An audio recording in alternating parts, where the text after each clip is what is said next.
Hello students, my exam solution से मैं भूमिका आज आपके लिए लेके आई हूँ BEVAE 181 के बहुत ही इंपॉर्टेंट क्वेश्चन जो आपके एग्ज़ाम के पॉइंट ऑफ व्यू से बहुत ही इंपॉर्टेंट होने वाले हैं। तो इस वीडियो को पूरा देखना है। ये पूरा वीडियो आपके लिए यूट्यूब पे फ्री में अवेलेबल है। इस पूरी वीडियो में वो सारा कंटेंट कवर करवाने वाली हूँ जो आपके इस सब्जेक्ट से रिलेटेड मोस्ट इंपॉर्टेंट है, जो आपसे एग्ज़ाम में ज़रूर पूछा जाएगा। जिन भी बच्चों के जून 2025 में एग्ज़ाम आने वाले हैं उनके लिए वीडियो बहुत इंपॉर्टेंट होने वाला है। वैसे तो आप सभी के लिए इम्पॉर्टेंट है, पर फिर भी आप सभी इसको अच्छे से देखना और सारे कंटेंट को याद करना और अपने एग्ज़ाम के प्रिपरेशन को और अच्छा करना। चलो शुरू करते हैं इस वीडियो को। ये माय एग्ज़ाम सॉल्यूशंस का हमारा यूट्यूब चैनल है, जल्दी से जाके पहले से सब्सक्राइब कर लो और बेल आइकन प्रेस करना मत भूलना, ताकि आप इग्नू से रिलेटेड और अपने सब्जेक्ट से रिलेटेड कोई भी अपडेट मिस ना कर दो। आज का जो हमारा कोर्स कोड है वो है BEVAE 181 और कोर्स टाइटल है हमारा इन्वायरमेंटल स्टडीज़।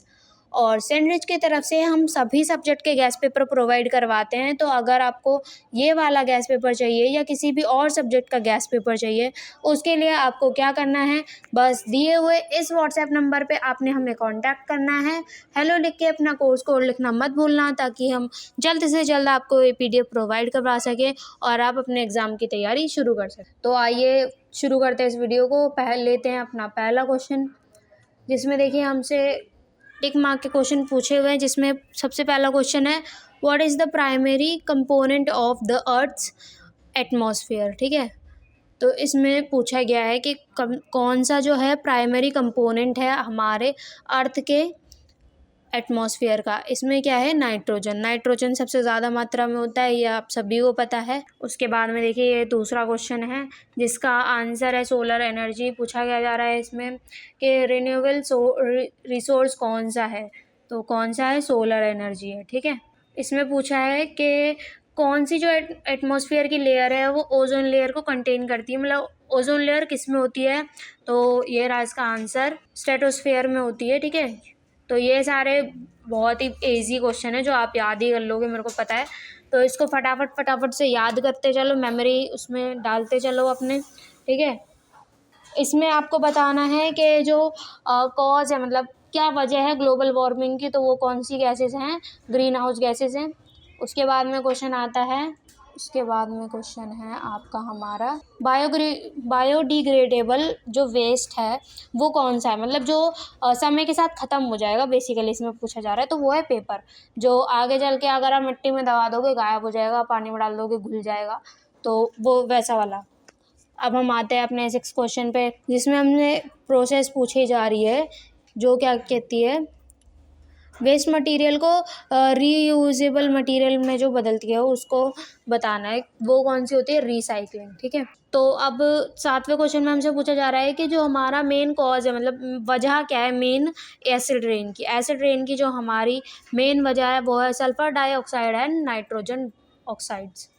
ठीक है, अब इसमें पूछा जा रहा है जो ओजोन लेयर है उसको नुकसान पहुंचाने के लिए कौन रिस्पॉन्सिबल है, तो क्लोरोफ्लोरोकार्बन्स रिस्पॉन्सिबल है। और वाटर पॉल्यूशन का सबसे बड़ा सोर्स क्या है। ठीक है, तो सबसे बड़ा है यहाँ पे हमारा एग्रीकल्चर रन ऑफ। और इसमें से कौन सा इफेक्ट है डिफॉरेस्टेशन का। ठीक है, सॉइल इरोशन।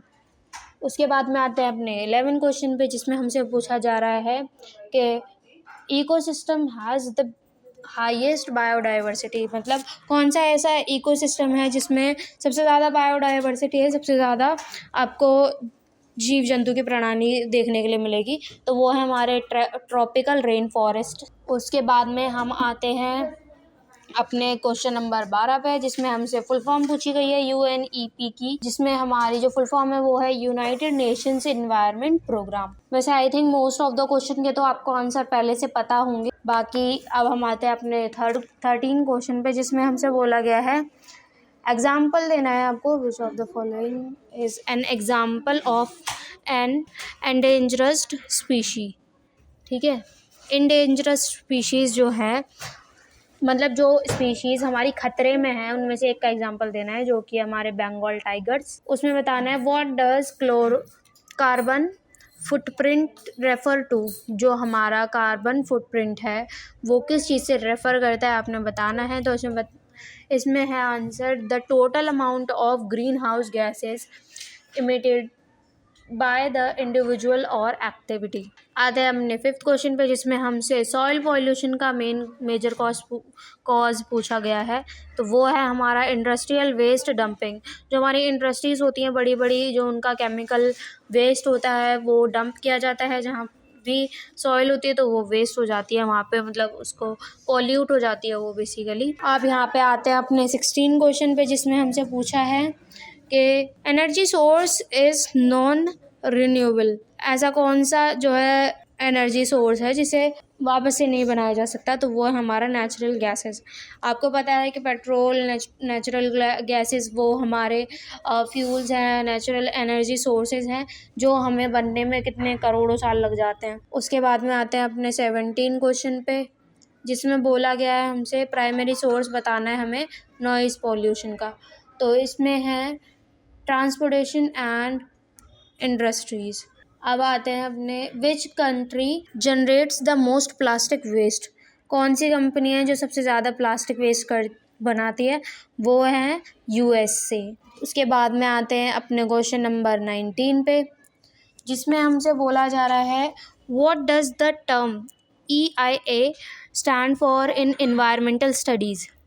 मतलब जो इन्वायरमेंटल स्टडीज़ है उसके अंदर EIA की क्या फुल फॉर्म है ये आपने बतानी है। तो इसमें फुल फॉर्म है इन्वायरमेंटल इम्पैक्ट असेसमेंट। बाकी यहाँ पे आते हैं अपने हम 20 क्वेश्चन पे, जिसमें हमसे बोला गया है विच of the following is not a green house gas.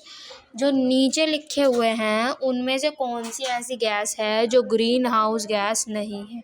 तो क्वेश्चन को आपने पहले ध्यान से पढ़ना है। पहली बात तो ये कि उसके अंदर पूछा क्या जा रहा है। अगर नॉट पूछा जा रहा है तो नहीं है वो वाले फिल करने हैं आपने, मतलब उन पे टिक करना है। और जो है जिनमें नॉट नहीं लिखा हुआ है उनमें जो है वो वाले करना है। तो इसमें नॉट बोला गया है तो इसमें हमारे पास है water vapour, carbon dioxide, nitrogen and methane. तो ये तीनों होते हैं बस नाइट्रोजन को छोड़ के, ठीक है। और अब आते हैं अपने 21 नंबर क्वेश्चन पे, जिसमें हमसे बोला गया है what is the primary reason for polar bleaching increasing in ocean temperature. ठीक है, जो हमारे समुद्र हैं उनका जो तापमान है वो क्या हो रहा है, बढ़ता जा रहा है। तो वही एक प्राइमरी रीज़न है हमारा कोरल ब्लीचिंग का। बाकी देखो आज की वीडियो के लिए बस इतना ही, ठीक है। अभी वरना ये वीडियो ज़्यादा लंबा हो जाएगा अगर सारे क्वेश्चंस कवर करवाऊँगी तो। बाकी आई होप कि आपको ये वीडियो अच्छा लगा होगा और इसमें बताया हुआ सारा कंटेंट आपने समझ में आया होगा और पता चला होगा कि आपको क्या क्या आंसर्स फिल करके आने हैं। और अब मुझे कमेंट सेक्शन में बता देना कि आपको नेक्स्ट वीडियो किस टॉपिक पर चाहिए। बाकी मैं मिलूँगी आपसे नेक्स्ट वीडियो में, तब तक के लिए आप हमारी इस वीडियो को लाइक कर देना और बने रहना हमारे चैनल पे।